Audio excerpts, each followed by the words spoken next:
Hello children, good morning. Our lesson name is separation of substances. In this lesson, some of the separation methods I taught in the previous class. What are that? Hand picking, winnowing, sedimentation and decantation, sieving and filtration. Yes, up to here I taught in the previous class. Did you understand children about this? Okay. And today we are going to learn about the crystallization, distillation, sublimation and chromatography. First see the crystallization.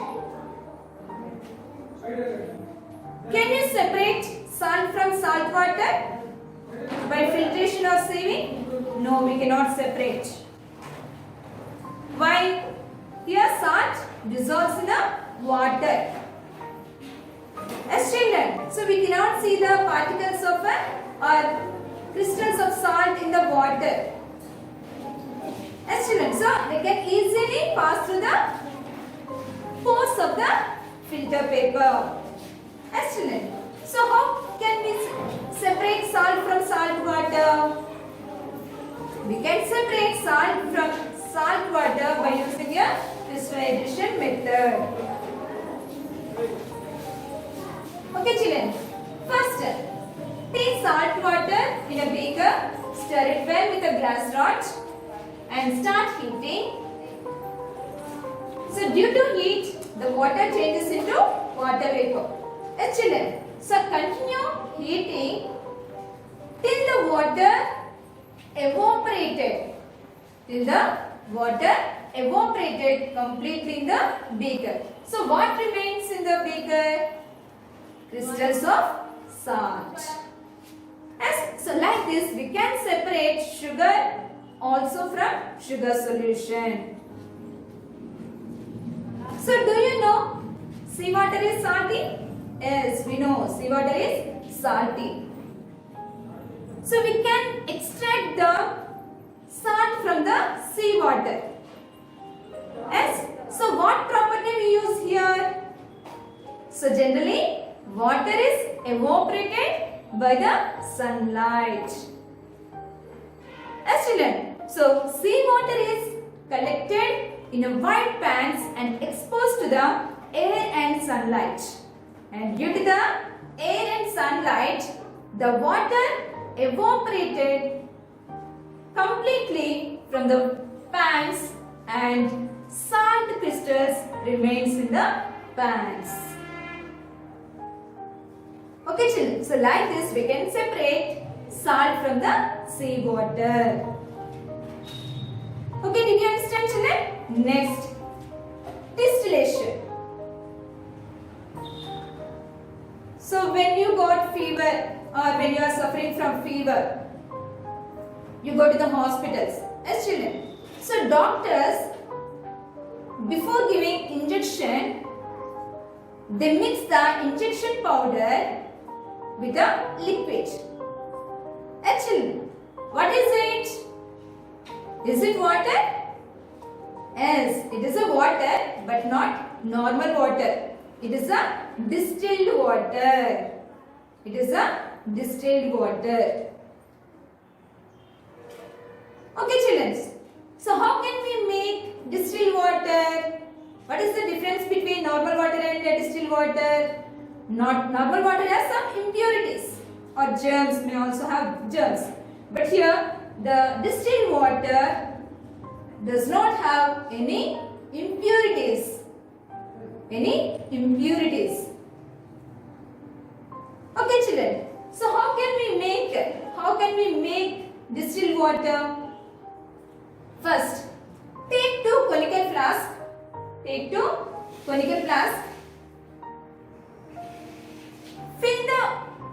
Fill one conical flask with water. Close the mouth of the conical flask with the cork which is having a hole. Okay, and insert a glass tube through this hole. Insert a glass tube through this hole. Next, take another conical flask and close the mouth of the conical flask with a cork having a hole and insert the another glass tube in it or insert the glass tube through it. Okay, now connect these two glass tubes with a rubber tube. Okay, and keep the conical flask which have water in it on a stand and start heating with the help of a Bunsen burner. Okay children. Now due to heat the water changes into water vapor. Yes children. That water vapor goes into the another conical flask through this rubber tube. Due to heat, the water changes into water vapor. Yes, that water vapor goes into the another conical flask through this rubber tube. This water vapor changes into water after cooling. Yes, did you understand children?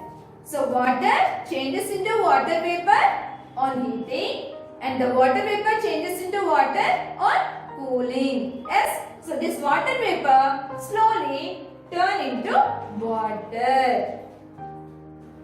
So this water is called a distilled water.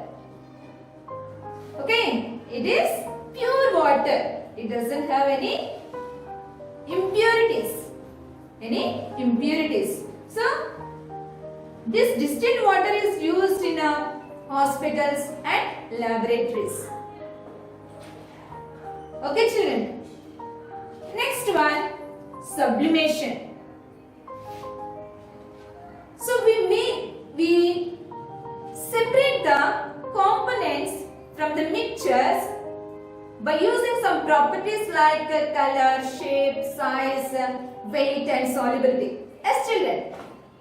So can we use that properties to separate the powdered salt and camphor? Here what is the color of salt and camphor? White. Yes, camphor also white in color and salt also white in color. Can we separate these powdered salt and camphor by using the properties? By using the properties? No. So how can we separate? Let us see. So take a china dish and put the powdered salt and camphor in the china dish. Cover this dish with a funnel. Okay, and close the funnel with a cotton.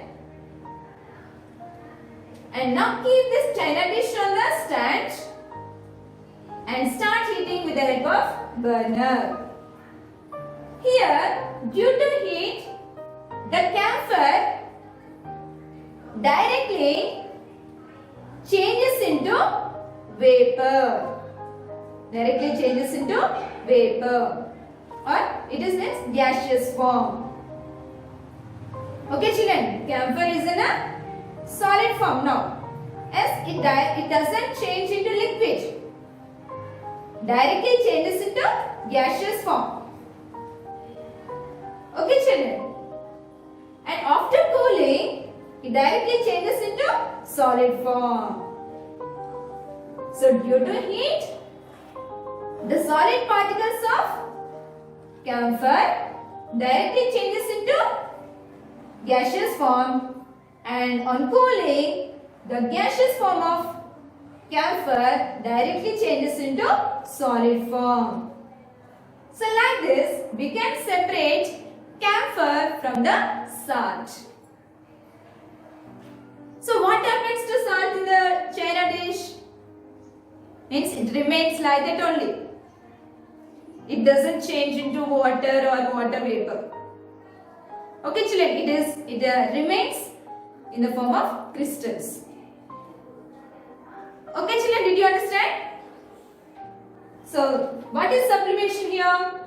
The process in which a substance changes directly from solid to gaseous form and vice versa means gaseous form to solid is called a sublimation. Okay children, did you understand what is sublimation? Yes.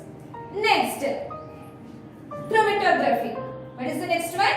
Chromatography.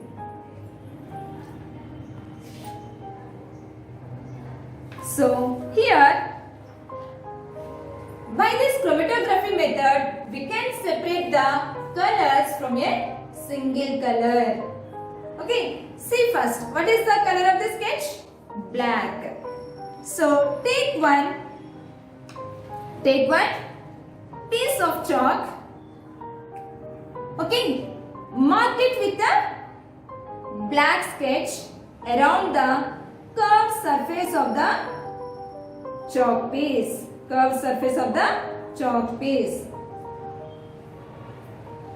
Okay children, now take water in a plate. I took it. Okay, take water in a small plate and keep this chalk piece in the water.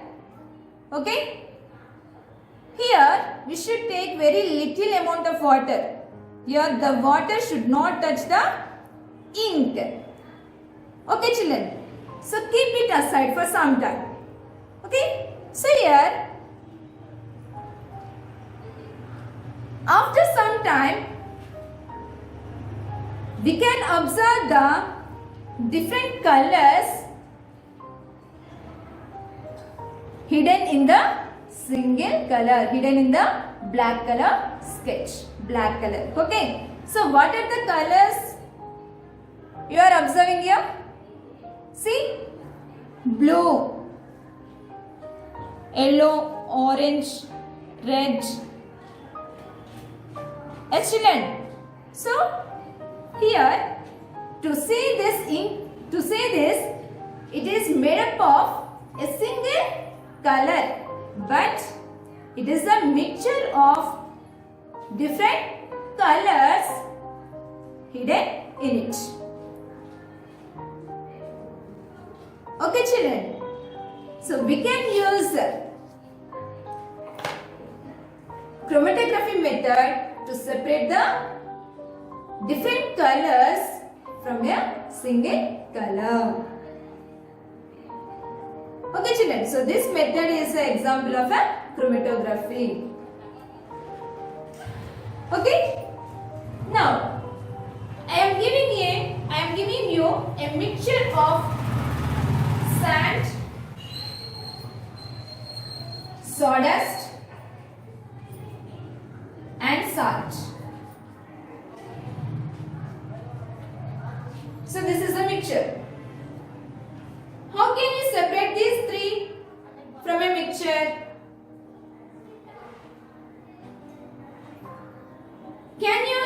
Can you separate these three substances by using a single method? No. We use 2 or 3 separation methods to separate the substances from this mixture. See here, we can use water to separate these substances. Yes or no? So sand, sawdust, salt. So what are the properties of these 3 substances? Sand settles at the bottom of the beaker, means we are mixing these 3 in a water. Yes or no? So first the sand settles at the bottom of the beaker and sawdust floats on the water and salt dissolves in the water. Excellent. So how can we separate sand? So first sawdust floats on water. Yes, we can separate sawdust by filtration. Okay, one method over. Next, sand. We can separate sand by decantation and by sedimentation and decantation methods. Okay, next salt. Salt is soluble in salt dissolves in water. Yes, no? Salt dissolves in water. So we can separate salt from water by crystallization method. So how many methods we used here to separate these substances from the mixture? 3 methods. What are that?